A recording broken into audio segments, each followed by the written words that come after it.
Welcome to Mishnah study with Masechet Demai Perek Gimel Mishnah Bet. Over here in this Mishnah, we're going to speak about someone who, he wants to get rid of some fruits, some vegetables that he's carrying on the road. Is he allowed to just chuck them, throw them to the side? And someone who wants to go and he's in the shuk, he's purchasing some fruits. At what point are they considered his? Can he return them? If he wants to return them, does he have to separate the Terumot Ma'asrot of the Demai, or can you just go ahead and return them as is? That's what we'll be discussing in this Mishnah. Haroseh lahazom alei yarak lehakel mimasao lo yashlich ad sheyaser halokech yarak min hashuk v'nimlach le'hazir lo yahzir ad sheyaser she'enu mechusar ela minyan היה עומד ולוקח וראה טוען אחר יפה ממנו מותר להחזיר מפני שלא משך. So firstly, someone wants to, slice off some of the leafy vegetables that he has as he's traveling on the road in order to, alleviate some of his burden. So he can't throw them out until he separates ma'aser. Why so? Because if he just throws them out and it's still demai, right? Or it's, tevel, he can't just throw that out. Someone else is going to pick that up. He's not going to know what it is. He's going to eat it. That's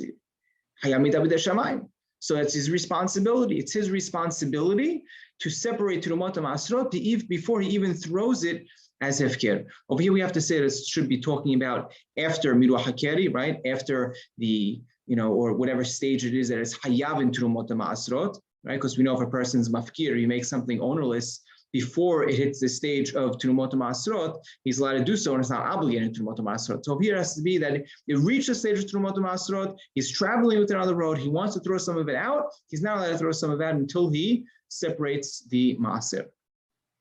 Next case, right? So now someone goes, he's purchasing fruits or vegetables from the shuk, right? He's purchasing, he wants some, pickles or whatever it is, olives, he's picking it up. And he changes his mind and he wants to return it.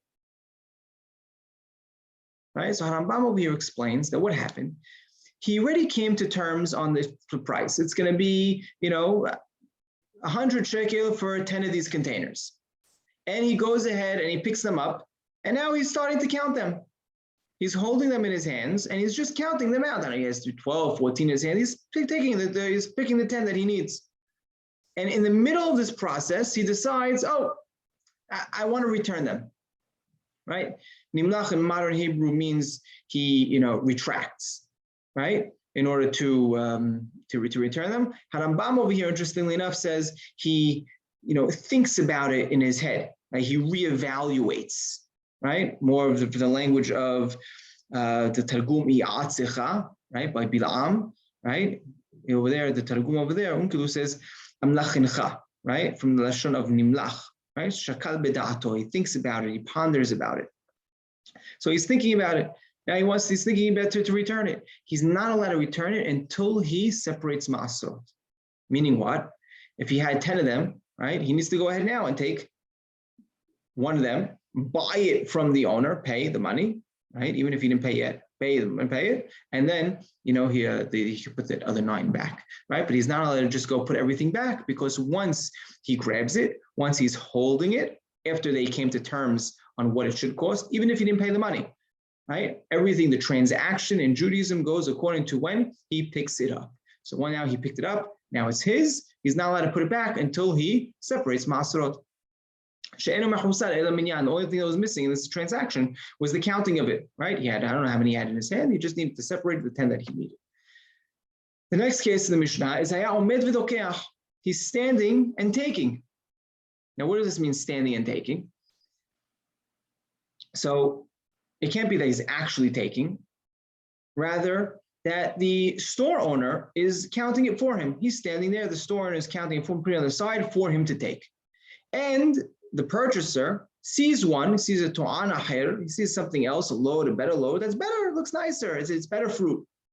Mutar la'asir, he's allowed to return it because he didn't grab it, right? He didn't pull it, he didn't hold it, on his own. The transaction wasn't made yet. and therefore he's allowed to return it without having to tithe it, without having to separate to the Motamasa. Right, so that's pretty much the end of the Mishnah. Rambam over here says something interesting. I thought it was pretty interesting, and he says that the language of To'an. Well, first we said Nimlach, right, means he was pondering, right? He learns it from the Targum, right, which means that it was Amlichancha is a language of, when you have Nimlach over here in the Mishnah, it's more from an Aramaic word, right? Interestingly enough, right? Nimlach is from the Aramaic word of Amlichancha. Then he says To'an, we explain as a load. Where do we get that word from?